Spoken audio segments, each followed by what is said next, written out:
warahmatullahi wabarakatuh. Waalaikumsalam warahmatullahi wabarakatuh. Alhamdulillahirabbil alamin. Wa bihi nasta'inu ala umuri dunya waddin.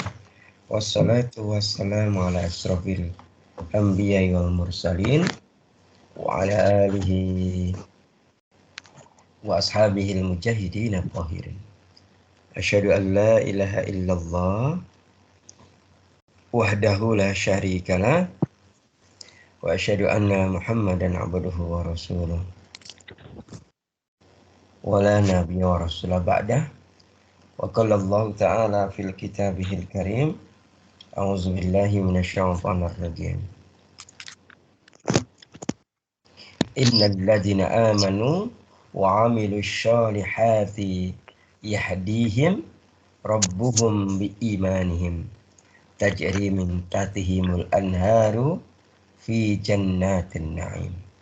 Sadaqallahul azim.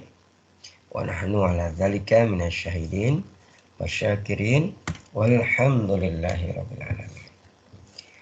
Para santri yang mulia, mari kita awali kajian pekanan kita di Sabtu pagi yang cerah ini dengan bersama-sama membaca basmalah. Bismillahirrahmanirrahim. Selanjutnya mari kita bersyukur yang tak terhingga kehadirat Allah Azza wa Jalla di pagi yang membahagiakan ini. Allah kumpulkan kita di majelis yang mudah-mudahan majelis ini membawa rahmat, membawa kebaikan, membawa keberuntungan, membawa pertolongan dan kekuatan dari Allah Subhanahu wa taala. Kita bersyukur yang tak terhingga pagi ini kita sekali lagi dikumpulkan dalam keadaan iman wal Islam, dalam keadaan asyihah wal afiyah. Amin. Ini menjadi wasilah ya, atau menjadi sarana ya.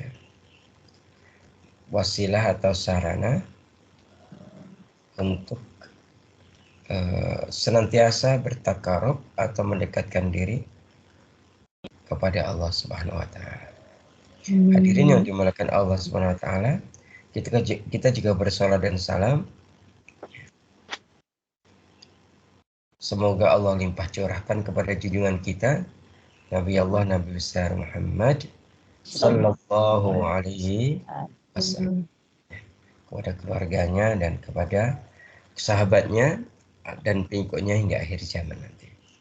Hadirin yang dimuliakan Allah Subhanahu wa taala,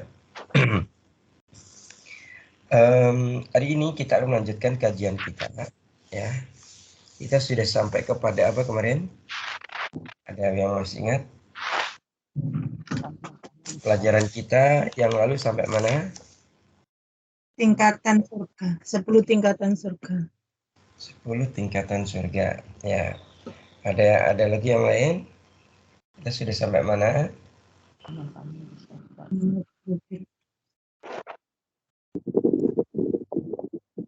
Sudah sampai? Ya, sudah sampai mau masuk surga. Gitu ya. Sudah sampai mau masuk surga dan kita sudah sampai bab tentang kalau Rasulullah Sallallahu Alaihi Wasallam menegaskan kepada kita bahwa surga itu ada apa? Jannatul. Ya, ada berapa tingkat surga itu? 10. Ada 100 tingkat. 100 tingkat. Jadi Rasulullah menegaskan bahwa surga itu ada 100 tingkat, gitu ya. Dan jarak antara tingkat satu ke tingkat yang lainnya berjarak antara langit dan bumi. Ya, gitu ya. Nah, namun di dalam Quran ditegaskan berdasarkan kalamnya Allah, berdasarkan firman-Nya Allah, bahwa ternyata di surga itu 100 tingkat gitu ya. Tapi di sana ada 10 klaster, 10 perumahan. Ya, kemarin sudah kita bahas beberapa ya. Perumahannya apa saja namanya gitu ya. Bahasanya adalah kalau kita ingin mendatangi sebuah alamat, pertama kali kita harus tahu apa? Tempatnya, lokasinya. Tempatnya di mana gitu ya. Tempatnya yang pertama yang sudah kita katakan kalau kita pengen ke surga harus naik ke langit Langit 7. Nah, ya, langit 7 dulu kan gitu. Karena tempatnya surga itu di atas langit 7. Yang kedua adalah kita mau ke rumah surga yang mana? Nah, gitu. Berarti kita harus tahu perumahan-perumahan di surga itu yang mana. Baru nanti kita lanjutkan ya. Pembahasan-pembahasan yang lainnya. Hadirin yang dimuliakan Allah Subhanahu wa taala, sejatinya ketika kita bicara surga, kita bicara neraka, maka kita akan merasa semakin apa? Kalau kita bicara surga dan neraka, kita akan merasa semakin apa Ibu? Semakin merasa semakin dekat dengan negeri akhir. Kan itu kan. Jadi kalau kita itu belajar surga, belajar neraka, maka kita merasa semakin apa? Merasa semakin dekat dengan negeri akhirat. Dan itu penting, itu positif bagi diri kita. Kalau kita merasa semakin dekat dengan kamu akhirat, kan gitu kan, maka kita akan salah satu manfaatnya atau fadilahnya apa? Kita tidak akan terperdaya oleh apa? Tipu daya dunia. Karena dunia itu ya hanya kalau dalam bahasa Quran itu lahwun ya. Permainan dan senda gurau belaka. Permainan dan senda gurau belaka dan menipu. Sedangkan kehidupan yang sebenarnya itu di kampung akhirat. Kampung akhirat. Jadi gitu ya. Jadi hikmahnya gitu. Kita merasa semakin dekat. Kenapa? Karena kita semakin jelas punya gambaran, punya bayangan kamu akhirat itu kayak apa. Tahapan-tahapannya kemarin kayak apa, ya. Mulai dari apa? Hidup, kemudian sakarat, kemudian masuk kubur, berapa lama di kubur, ketika bangun, sampai kepada surga dan neraka. Kita punya gambaran semakin banyak. Kalau punya gambaran dalam pikiran kita semakin banyak, sekali lagi kita akan merasa semakin dekat dengan negeri akhirat. Dan sekali lagi kesejatian diri kita itu kalau meraih kampung akhirat. Nah, terkait dengan ini ada terkait dengan hal ini ada sebuah kitab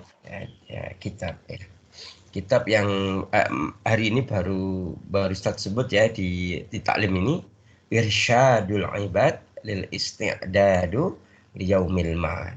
Ya. Coba ikutin Ustaz kitabnya, Irsyadul Ibad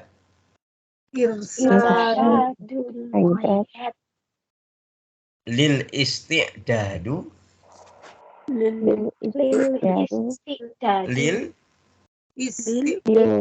coba ikutin dulu, lil Isti'dadu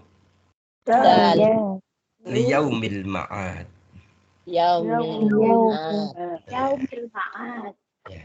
Jadi kitab ini kalau diterjemahkan bebas adalah perjalanan seorang hamba, ya, perjalanan seorang hamba dengan berbagai bekal yang dikumpulkan dalam rangka menuju yaumul ma'ad, ya, dalam rangka menuju kampung akhirat. Ya. Ini ditulis oleh Syekh Abdul Aziz bin Muhammad bin Salman. Ya. Nah, dalam kitab ini Syekh Abdul Aziz bin Muhammad bin Salman ini di situ mencantumkan tentang adanya ini, karena semakin merasa dekatnya seorang hamba ke negeri akhirat, akhirnya para ahli hukum agama, para ahli fikih, para ulama-ulama juga mereka akan saling berikan wasiat. Mereka saling memberikan nasihat. Ya, saling memberikan wasiat, saling memberikan nasihat. Di antara ada 3 hal gitu ya. Ada 3 hal yang merupakan intisari dari nasihat yang diberikan oleh ulama ahli fikih yang satu kepada ulama ahli fikih yang lain. Ya. Nah, mari kita mari kita pelajari dan pahami bagaimana nasihat sejumlah ulama ahli fikih yang satu kepada yang lainnya terkait dengan dekatnya, kita merasa dekatnya terhadap kampung akhirat. Kampung akhirat. Ya.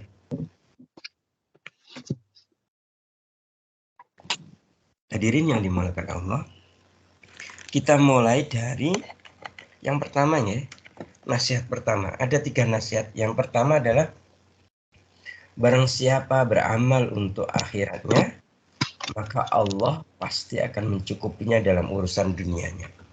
Ini nasihat pertama. Barang siapa yang beramal untuk kampung akhiratnya, maka Allah pasti akan mencukupinya dalam urusan dunianya. Satu ulang nasihat pertama.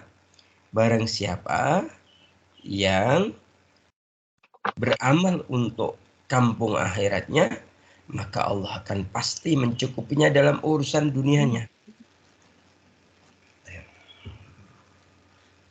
Ini mana? Pertanyaannya, adakah orang yang beramal soleh, tapi kepentingannya untuk kampung, untuk dunia? Ada nggak yang orang kayak gitu? Banyak, Ustaz.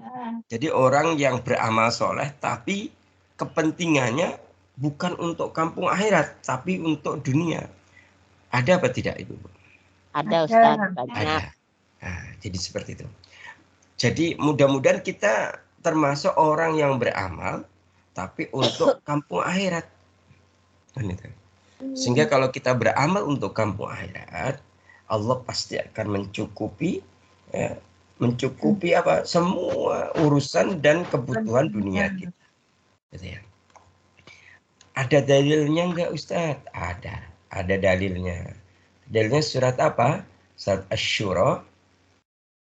Asy-Syura ayat 20. Surat apa? Surat Asy-Syura ayat 20. Ya, surat Asy-Syura itu surat keberapa?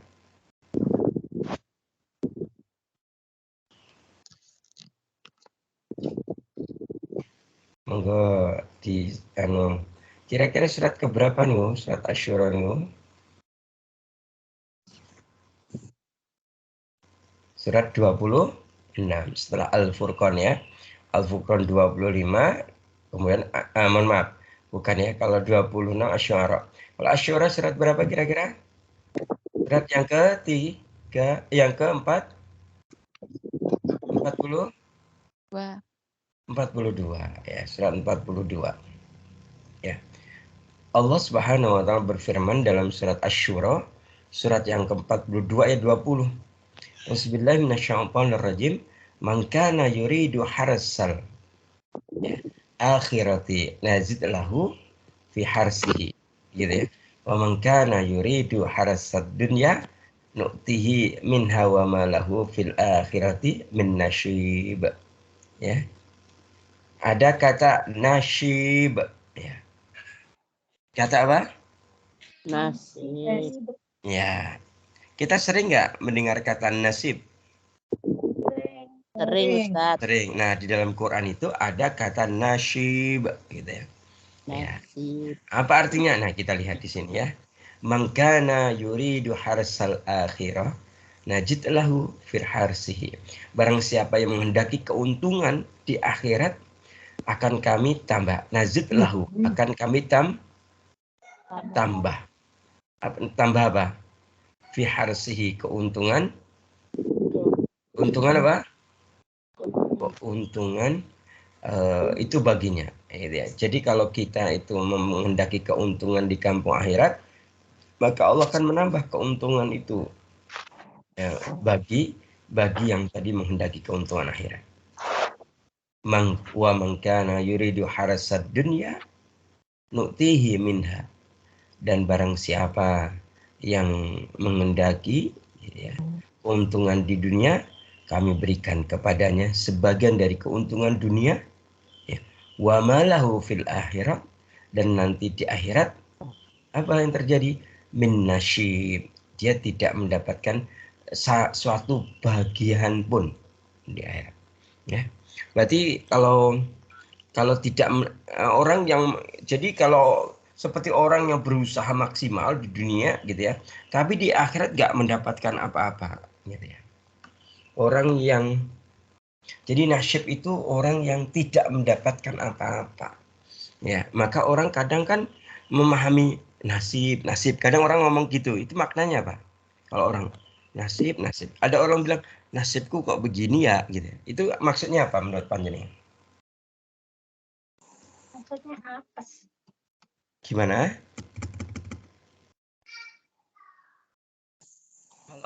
Kalau nasib itu difahami oleh bagaimana selama ini? Ya, yang kita pahami kata nasib itu artinya apa?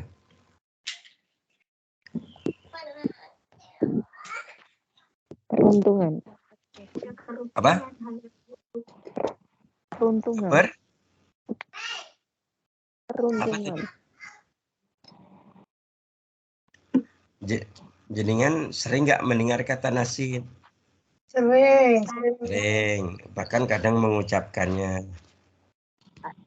Nah, sekarang menurut jenengan itu nasib itu sebenarnya apa artinya?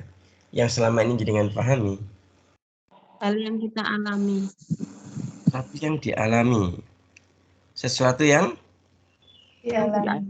dialami. Maksudnya apa? Kalau orang ngomong, kok nasibku begini ya? Kira-kira itu yang dialami itu kayak apa? Yang nggak Kadang enak. kadang di atas orang beda kan gitu biasanya disebut. Jadi biasa kalau disebut nasib itu kondisi baik atau kondisi buruk? Buruk. Kondisi buruk. Buruk, senang, susah. Adakah selama ini orang yang mengatakan ketika dapat rezeki 1 miliar dia bilang nasib aku kok dapat 1 miliar tuh nasib banget tuh. Ada nggak kayak gitu? Nggak pernah. Kalau dapat 1 miliar dia bilang alhamdulillah.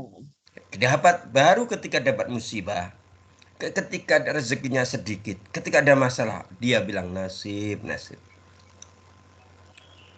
Jadi selama ini penekanannya ke situ, gitu kan ya. Maka ternyata di sini di ayat ini ya, ini wa man kana yuridu harsad dunya nu'tihi minha.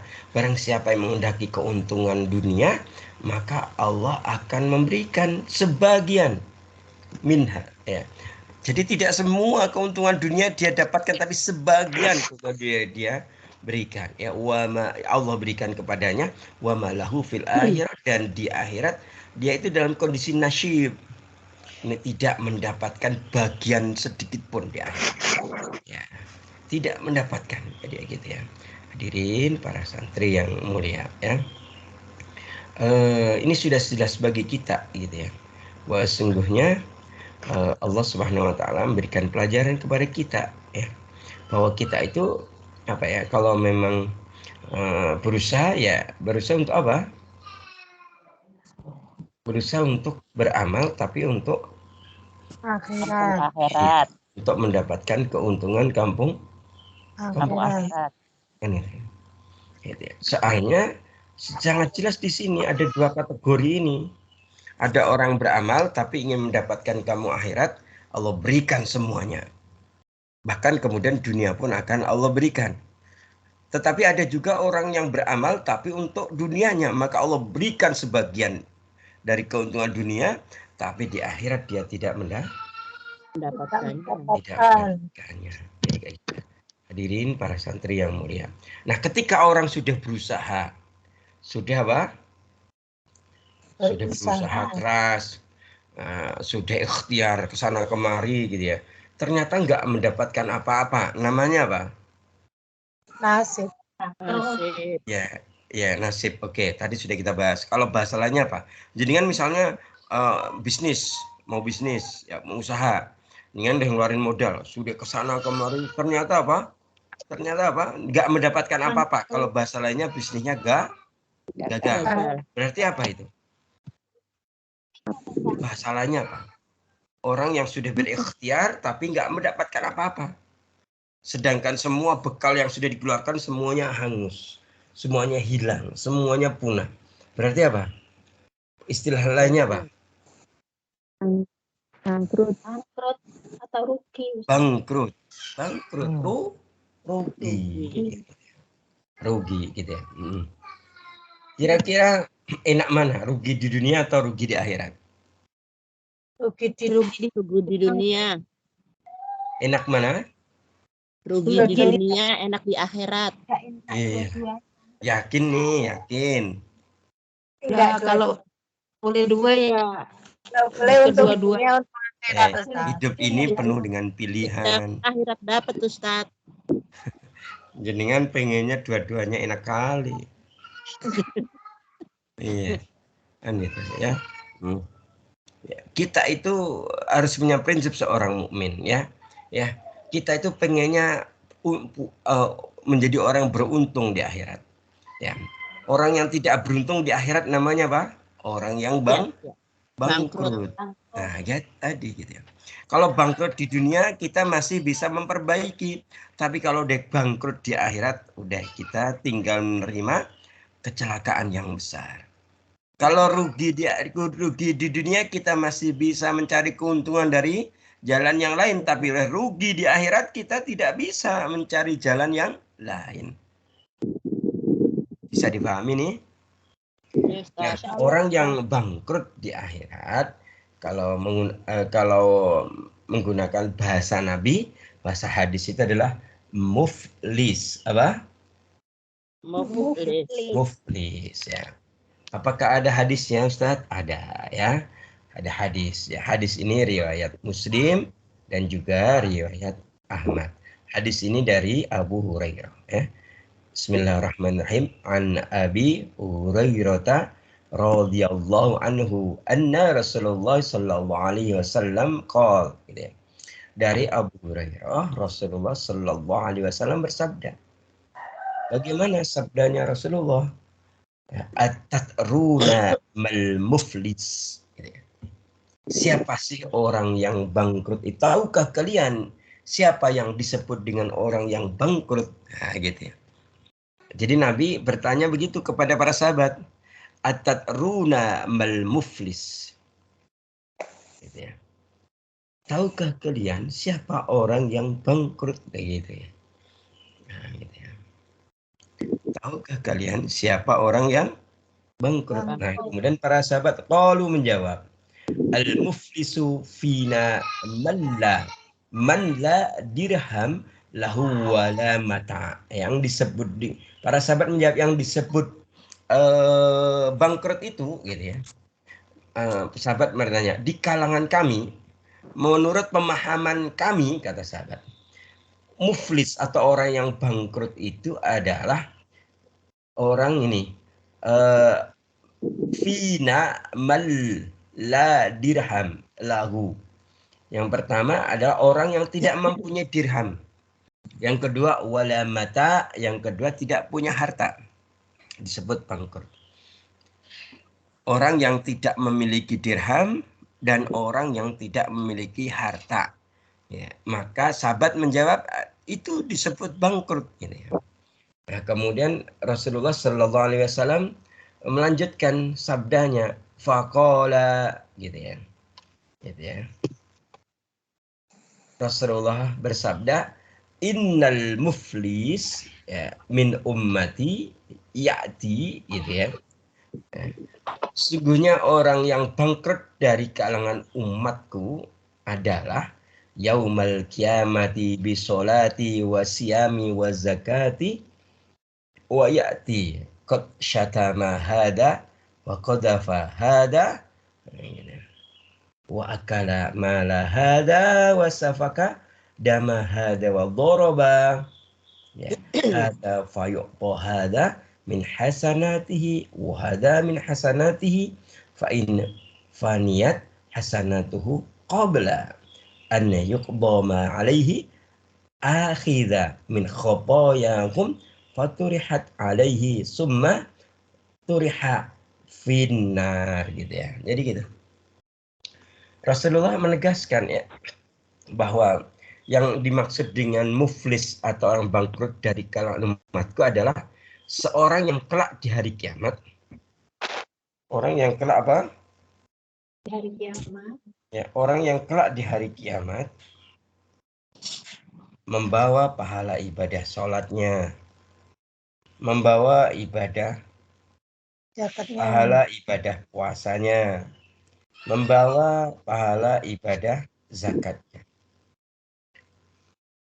Tetapi di samping membawa pahala ibadah sholat, membawa pahala ibadah puasa, membawa pahala ibadah zakatnya, ternyata dia juga membawa dosa. Juga membawa apa? Dosa. Dosa. Dosanya apa? Di hadis ini jelaskan. Dosanya berupa ya, memaki orang lain, mengolok-olok orang lain, kemudian menuduh orang lain, kemudian menumpahkan darah dan menyiksa orang lain. Nah, itu. Maka diberikanlah pahala ibadah sholat, puasa dan zakat tadi kepada apa? Kepada orang lain yang tadi dimaki, dituduh, yang ditumpahkan darahnya. Ketika sudah dikasih, ternyata kebaikannya sudah habis, padahal apa? Semua dosanya belum tertutupi, maka diambillah dosa-dosa mereka, dosa-dosa orang dizalimi tadi, kemudian semua akan ditimpakan kepada dirinya. Kemudian ditimpakan kepada dirinya. Summa turiha finnar. Kemudian dilemparkanlah dia ke neraka. Summa turiha finnar. Nah, inilah yang disebut dengan muflis. Ya. Soalnya muflis itu kan memang dari kata aflasa yuflisu. Memang artinya orang yang benar-benar dalam kondisi bangkrut. Kan itu ya. Kondisi apa, Bang? Bangkrut. Jadi itu. Nah, terkait dengan hal ini, hadirin yang dimuliakan Allah, kita teringat ya Ibnu Mas'ud. Ya. Ibnu Mas'ud itu sahabat yang alim, wali ya, wali kemudian alim. Dia punya pemahaman tafaqquh fiddin luar biasa. Contoh misalnya kalau kita membaca surah Al-Baqarah itu berapa lama?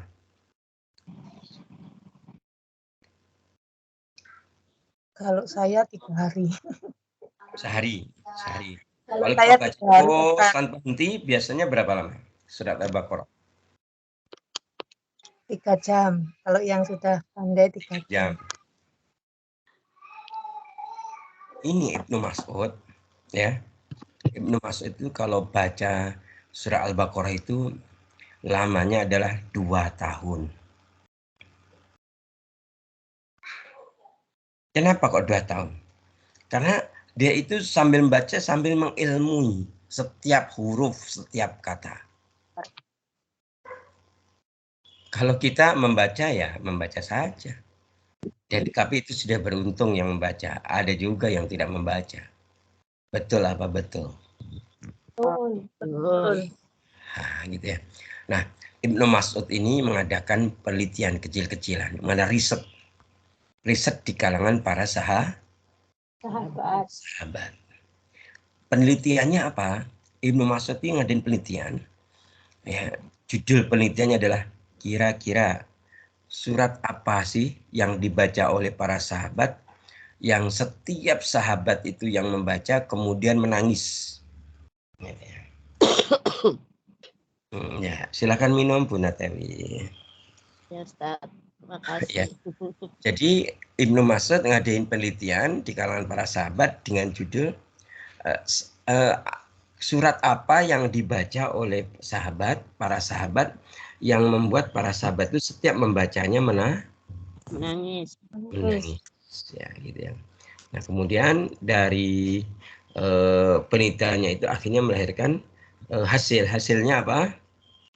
Ternyata surat dalam Quran yang dibaca para sahabat dan menyebabkan sahabat itu setiap membacanya kemudian menangis adalah surat Hud. Surat apa?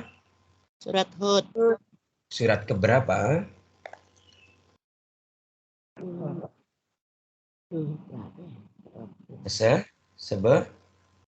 Sebelas. Surat ke-11. Surat Hud surat yang keberapa? 11. Setelah Yunus dan sebelum Yusuf. Ya. Kalau Yunus surat ke-10, Yusuf ke-12. Nah, kemudian sudah ketemu ya. Surat apa tadi yang membuat sahabat setiap membaca menangis? Surat Hud. Hud. Nah, kemudian Ibnu Mas'ud ngadain penelitian lagi. Mengadakan apa? Penelitian lagi ya. Penelitiannya apa? Kira-kira gitu ya. Dalam surat Hud itu ayat berapa yang membuat para sahabat menangisnya yang paling kencang? Ketika membaca ayat yang keberapa gitu ya. Yang membuat para sahabat menangisnya semakin kencang. Gitu ya. Setelah diteliti lagi, ternyata ayat ya dari surat Hud yang dibaca oleh para sahabat yang membuat para sahabat menangis itu adalah ayat yang ke-15 dan ayat yang ke-16. Ayat yang keberapa? 15 dan 16. Sekarang dibuka semuanya surat Hud ayat 15 sampai 16. Setelah itu ya salah satu membaca, yang lainnya menyimak.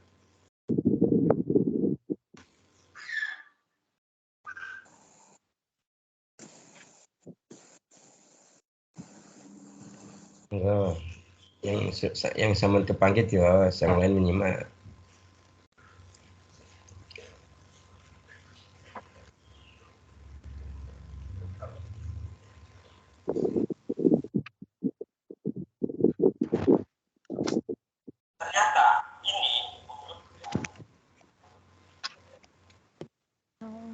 Bismillahirrahmanirrahim.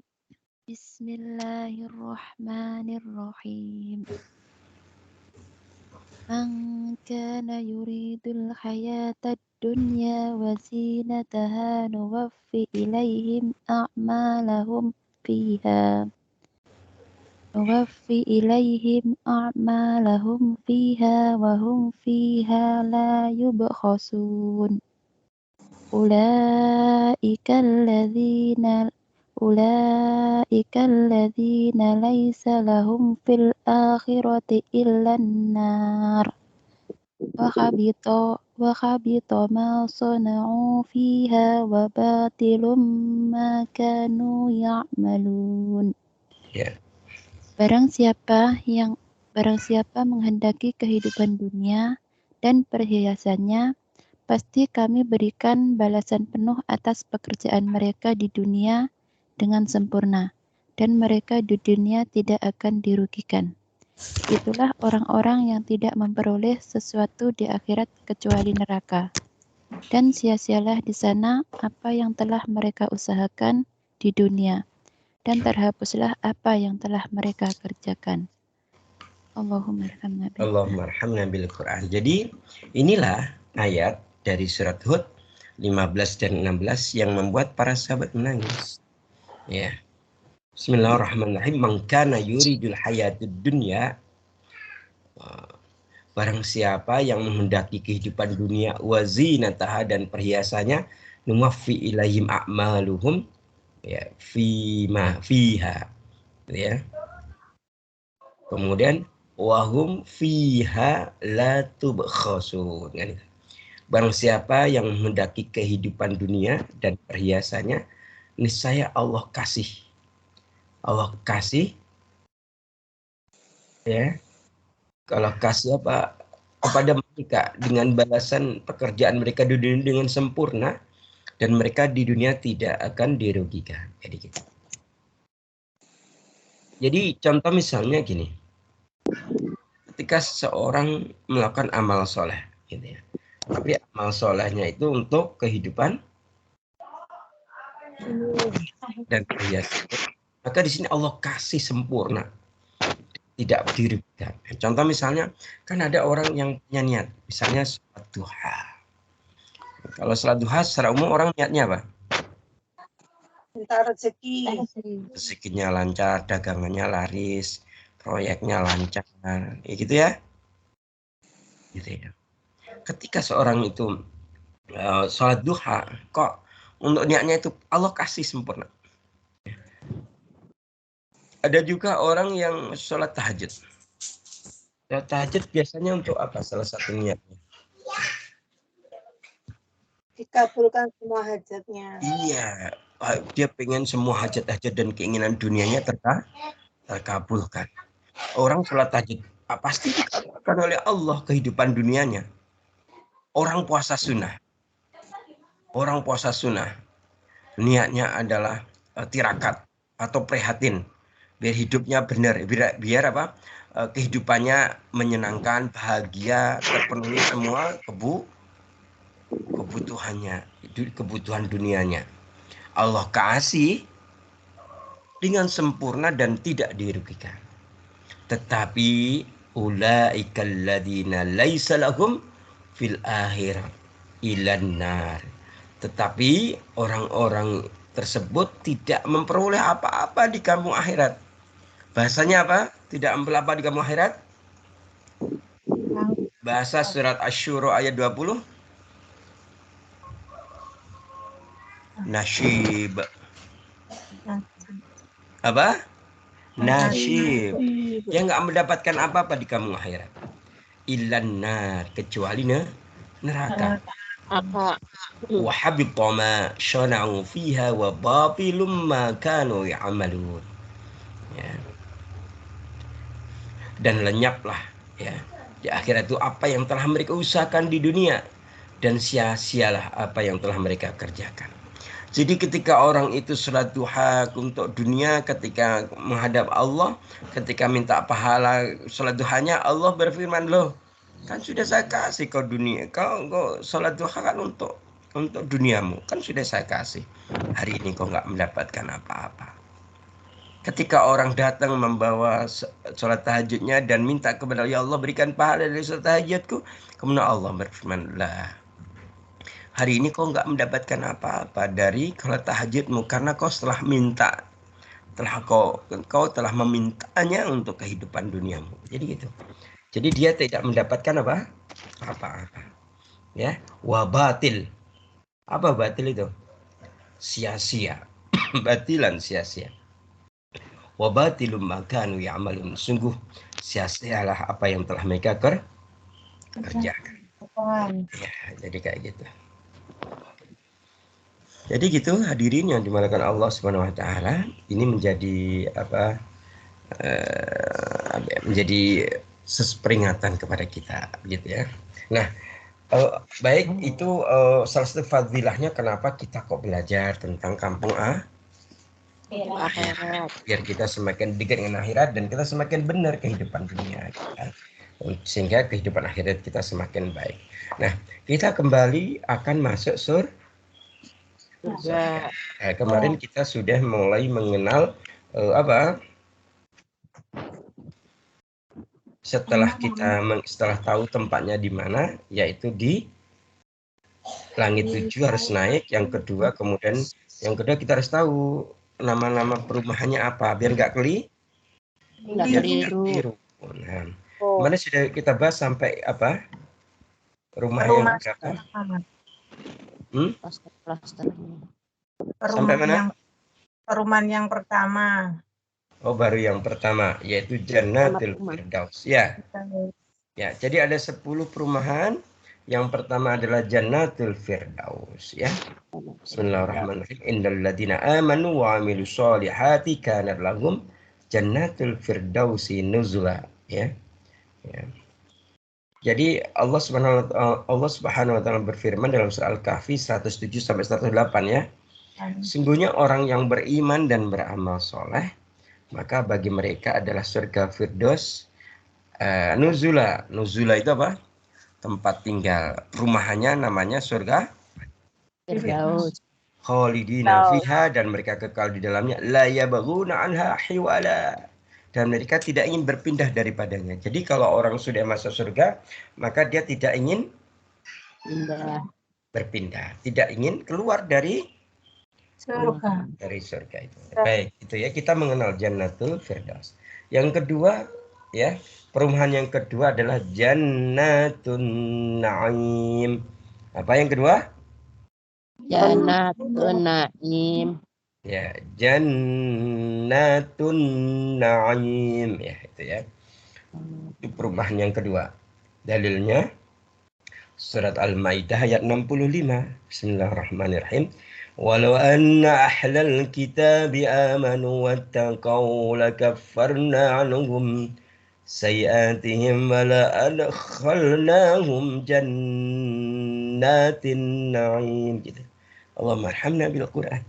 Dan sekiranya ahli kitab beriman dan bertakwa, tentulah kami tutup, kami hapus kesalahan-kesalahan mereka, dan tentulah kami masukkan mereka ke surga Naim. Apa Naim itu? Naim itu artinya apa? Surga yang penuh dengan kenikmatan. Naim itu apa? Naim ya, itu surga yang banyak kenikmatannya. Gitu. Itu yang kedua. Kalau surga Firdaus tadi apa? Artinya al-firdausi nuzula, surga yang akan menjadi tempat tinggal yang paling nyaman. Kenapa? Karena dia kekal di dalamnya, la yabghuna anha. Kalau sudah masuk tidak ingin keluar. Wah, yang kedua jannatun na'im, yaitu surga yang dipenuhi dengan kenikmatan. Oke, itu nanti lebih detail lagi nanti bisa dibaca dalam kitab Hadil Arwah illa billatil afrah yang sudah jenengan beli atau jenengan bisa baca di e-booknya yang sudah dibagikan ya. Yang ketiga ya, nama perumahan di surga itu adalah Darussalam. Apa yang ketiga? Darussalam. Ya. Apa artinya Darussalam? Dar itu negeri, salam Keselamatan. Ya, negeri yang penuh dengan keselamatan. Jadi orang yang sudah masuk Darussalam dia akan selamat, tidak akan lagi celaka, tidak ada lagi kerugian, tidak ada lagi nasib, adanya karunia dan kenikmatan. Dalilnya surat Yunus surat ke-11 25. Bismillahirrahmanirrahim. Wallahu yad'u ila daris salami wa yahdi man yasha' ويهدي من يشاء إلى صراط مستقيم. اللهم ارحمنا بالقرآن. Allah menyeru manusia ke Darussalam.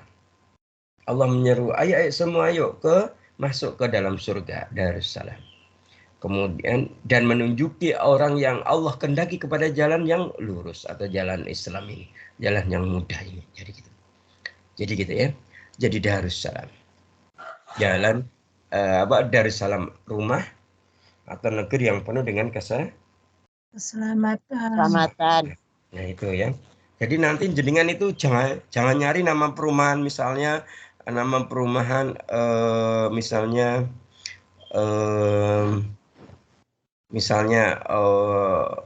Bukit Asri. Nah, yang nggak ada di sana. Jenengan nanti malah nggak ketemu. Bukit Asri Blok A nomor 7 nggak ada. Nah, gitu ya. Nah, jenengan nanti kalau nyari rumahnya Ustadz baru ada itu. Ustadz Blok A nomor 7 rumahnya Ustadz. Nah, tapi kalau di surga nggak ada itu. Misalnya perumahan perumahan hijau urgensi itu nggak ada di sana ya.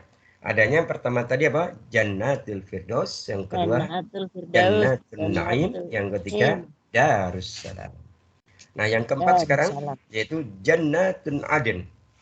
Apa? Jannatul apa? Jannatul Aden. Ya. Ya, itu yang keempat. Dalilnya surat Maryam surat 19 ayat 61. Bismillahirrahmanirrahim. Jannati adnin allati wa'ada ar-rahmanu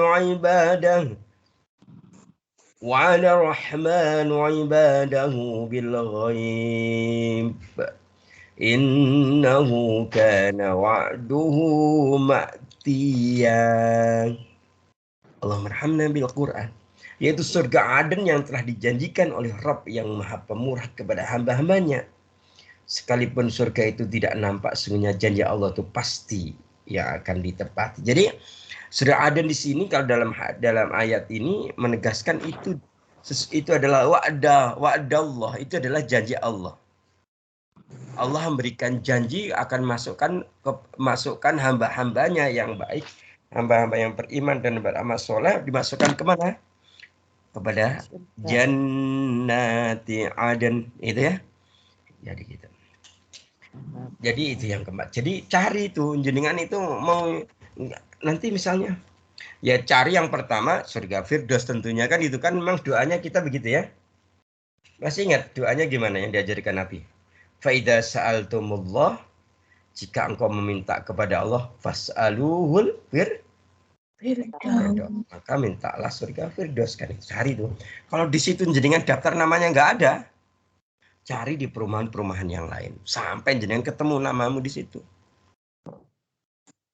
Tapi bagaimana kalau di semua perumahan nggak ada? Ada. Kan orangnya banyak, harus sabar nyarinya. Aduh, kayaknya nggak ada. Ada. Itu bentuk harapan kita kepada Allah, bentuk memohon karunia dan rahmatnya Allah.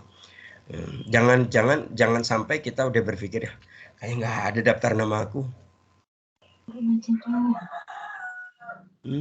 Insya Allah Ada. Ya. Jadi gitu. Oke, kita masuk yang ke berikutnya. Yang keberapa? Kelima ya. Yang kelima adalah jannatul ma'wa. Apa?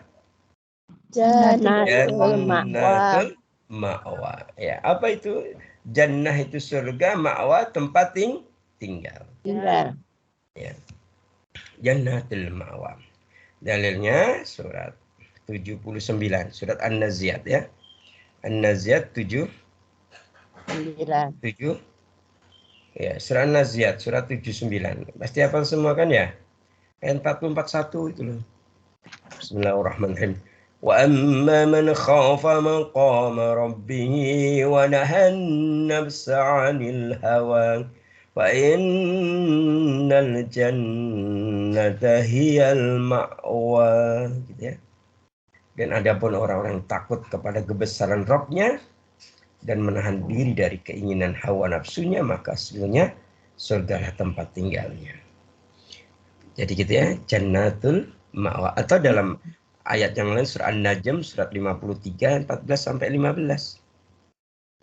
Biar kita tahu di mana jannatul ma'wa itu. Bismillahirrahmanirrahim. Inda sidratil muntaha, indaha jannatul ma'wa. Yaitu Sidratul Muntaha, di mana di dekat Sidratul Muntaha itu ada Jannatul Ma'wa, gitu ya. Nah, ada surga sebagai tempat tinggal. Jadi kalau jenengan mau ke surga Ma'wa, gimana caranya? Harus nyampe ke Sidratul Muntaha. Karena Sidratul Muntaha, karena Jannatul Ma'wa, surga Ma'wa itu di dekatnya Sidratul Muntaha. Indah di dekatnya Sidratul Muntaha itu ada Jannatul Ma'wa. Ya. Oke, baik. Kita yang keenam. Apa keenam? Keenam itu ada perumahan di surga namanya adalah Darul Khuldi. Apa? Darul Khuldi. Iya, Darul Khuldi. Ya. Apa itu Darul Khuldi? Khuldi itu apa? Buat terlarang. Oh bukan, ini beda lagi. Ya, oke. Jadi yang kalau kisah yang terdengar oleh kita ketika Allah merintahkan kepada Adam jangan mendekati pohon khuldi, gitu kan ya? Ya, Ustaz. Ya gitu kan? Nah, kemudian iblis menggodanya, merayunya. Adam, tahu nggak kamu kenapa tidak boleh pohon khuldi? Karena jika engkau memakannya, sebenarnya kau akan menjadi orang yang kekal. Jadi khuldi itu artinya kekal gitu. Kan gitu rayuannya, bujukannya setan. Kan itu ya. Maka Darul Khuldi itu negeri yang kekal. Nah, ini Darul Khuldi itu nggak ada hubungan dengan pohon khuldi ini ya. Ini perumahan. Ya, ini perumahan. Ya. Jadi ini bukan pohon ya, Bro, tapi perumahan. Perumahan yang kekal. Iya. Nah, jadi surga ini ya Darul Khuldi ini merupakan negeri keabadian. Kenapa keabadian? Karena semua nikmat yang ada di dalam negeri ini tidak akan pernah terputus. Jadi orang yang sudah masuk Darul Khuldi nikmatnya terus menerus. Maka dijelaskan pada pertemuan yang lampau bahwa kita itu kalau di surga itu tidak ngantuk, tidak tidur.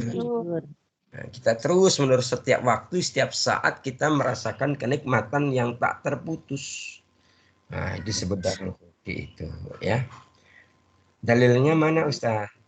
Di antaranya dalilnya surat Syad surat 38 ayat 54 itu. Inna hadza larizquna ma lahu min nafad gitu.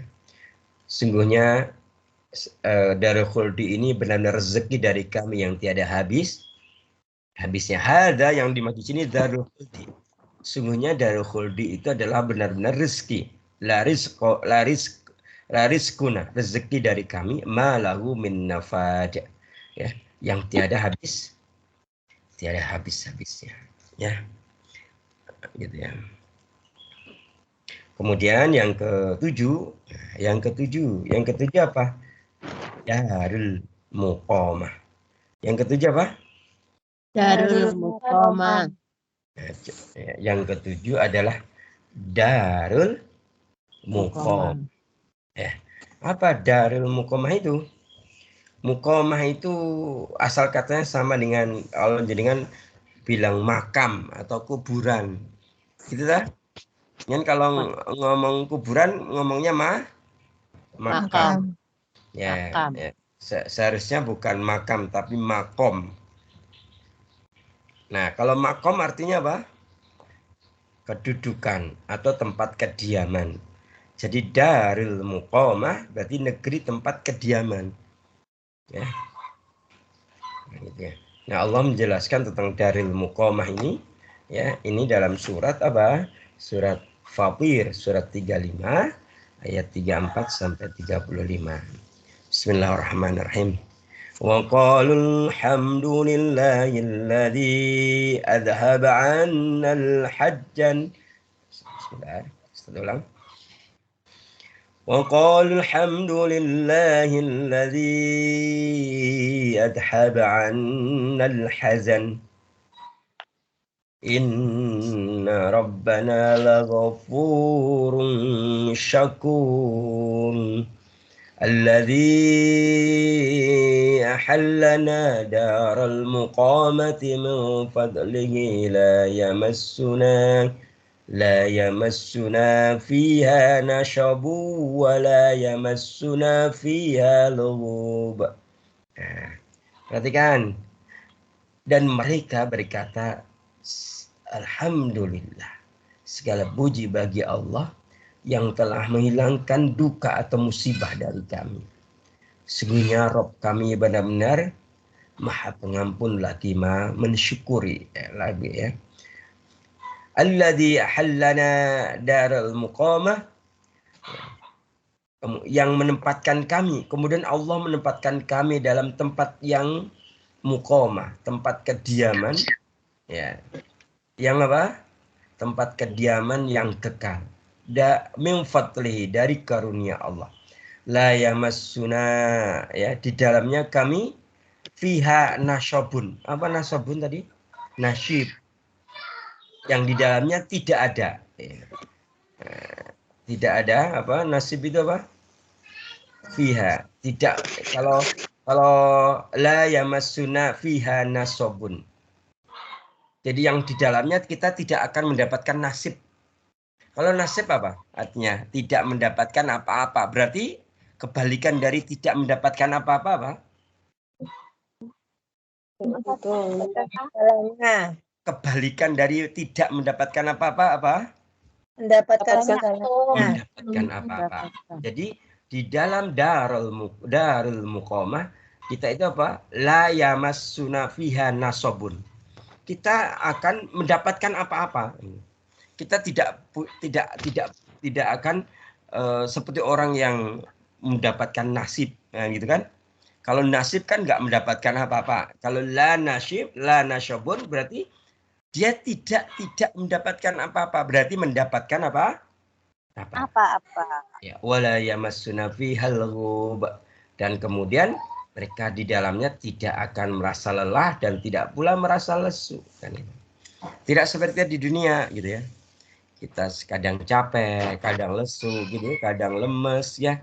Kadang kita semangat, kadang kita nggak lagi nggak mood, gitu ya. Betul tidak? Kalau di sana itu wala yamassuna fihal lughub.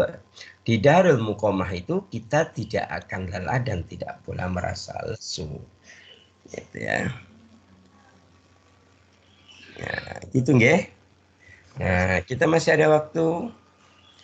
Masih udah habis ya, sudah jam 6 lewat, jam 7 lewat. Ya, kita selesaikan sampai titik ya.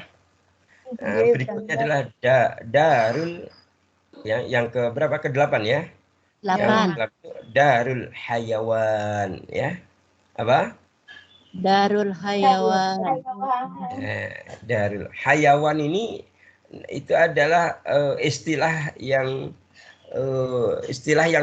namanya kalau dalam bahasa Indonesia itu herbibola. Jadi kalau aslinya akar katanya adalah hayat. Jadi kalau hayawan ditempatkan itu istilah untuk kehidupan yang hebat, kehidupan yang dahsyat di akhirat. Kalau kehidupan dunia itu disebut hayat gitu doang. Kalau kehidupan di akhirat apa? Hayawan. Hayawan. Kalau apa hayawan itu? Negeri tempat tinggal yang sesungguhnya. Kalau di dunia hayat, ya, negeri tempat tinggal yang tidak sesungguhnya. Gitu ya. Surat apa? Surat Al-Ankabut, surat 29 ayat 64. Nanti dibaca sendiri ya. Kemudian yang ke-9 adalah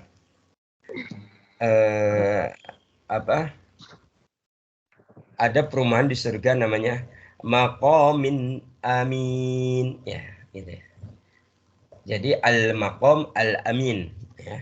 Maqamin Amin. Namanya. Nanti cari ya, kalau di situ ada plakat, ada papan nama Maqamin Amin. Lah ini dia. Dan yang ketemu perumahannya. Apa Maqamin Amin? Tempat yang penuh dengan apa? Amin itu apa? Aman. Aman. Tempat yang penuh dengan keamanan. Kenapa Allah menyebut dengan al-maqamin amin? Karena tidak ada tempat yang benar-benar aman bagi penghuninya selain surga. Sedangkan di dunia ini, ya, sehebat-hebatnya bangunan yang ada di dalamnya, kita tetap aja was-was. Gitu ya. Tapi kalau di surga itu aman.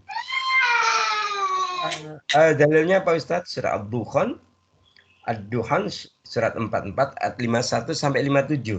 Di antaranya ayat yang pertamanya innal muttaqina fi maqamin amin. Sesungguhnya orang-orang yang takwa itu dia akan masuk maqamin amin, surga maqamin amin yang di dalamnya mereka akan nyaman aman. Dan yang terakhir adalah maq'ad sidq. Maq'ad apa? Ya, maq'adi sidqin. Ikutin. Maq'ad sidqin. Ayo ikutin. Maq'adi sidqin. Maq'ad sidqin. Ya. Biar jenengan tahu perumahan yang ke-10 nih yang terakhir namanya maq'ad sidqin. Apa? Maq'ad sidqin itu artinya adalah tempat yang disenangi. Apa namanya? Tempat disebut dengan maq'adu sidqin karena apa saja yang diinginkan di dalamnya, ya, semua yang disenanginya akan diperoleh dengan gampang. Jadi semua yang diinginkan di surga itu gampang, tidak seperti di dunia. Dunia apa-apa harus ikhtiar dulu, kadang dapat, kadang tidak. Kalau di akhirat semua yang diinginkan langsung didapatkan dengan mudah. Ya. Kenapa? Karena ada al-ma'ad sidqin. Surat apa Ustaz? Surat Al-Qamar, surat 54, ayat 54 sampai 55 ya. Nanti dibaca ya, di rumah dibaca. Baik hadirin yang dimuliakan Allah, sudah cukup untuk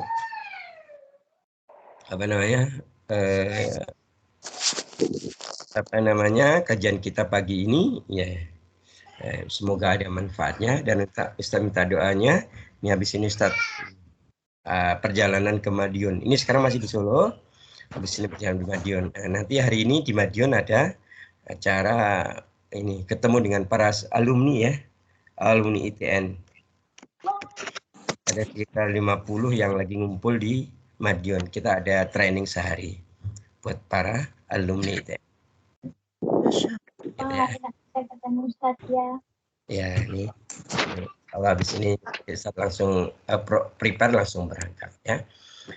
Baik, demikian sekali lagi mudah-mudahan ada manfaatnya. Wallahu ta'ala alam. Kita akhiri dengan hamdalah dan doa kafaratul majlis. Alhamdulillahirabbil alamin. Subhanaka Allahumma